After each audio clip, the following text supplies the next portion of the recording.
There's nothing like reading a book that makes you laugh so much tears come to your eyes. Here's a trio of books that gave me a good belly laugh, but also dealt with a serious theme: survival. One's a fantasy, one's a Pulitzer Prize winning novel, and one is a romance. Are you a gamer?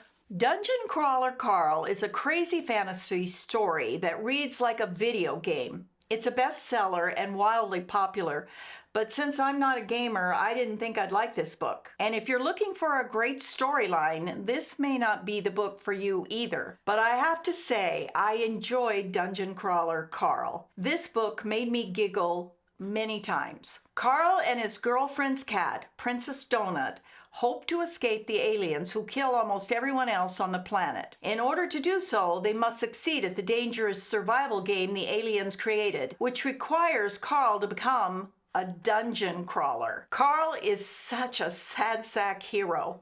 When the aliens invaded, he got caught literally with his pants down. So through most of the book, he's pantless and his IQ measures lower than his girlfriend's cat. Still, Carl has great heart. And as a reader, I found myself rooting for him through all his adventures in the Dungeon Crawler game.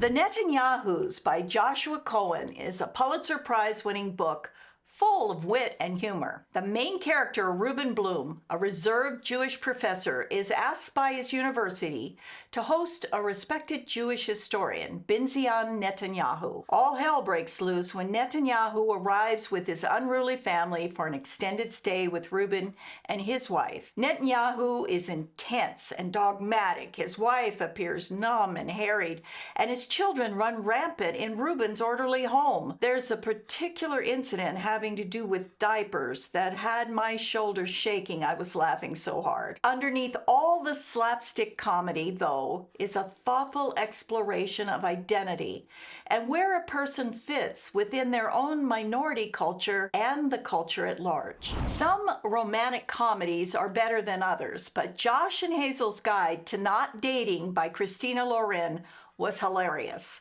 Hazel is loud, impulsive, and overshares. She likes to dress like a preschooler with a glitter addiction and tells one of her dates about the time she didn't quite make it to the bathroom in graphic detail. Josh is her polar opposite. Calm, steady, and financially stable. They try to date other people, but their own attraction is just too great. This odd couple kept me reading not just because of their unique chemistry, but the ways in which they navigated and eventually overcame Hazel's fear of being unlovable and too much for most men, especially Josh.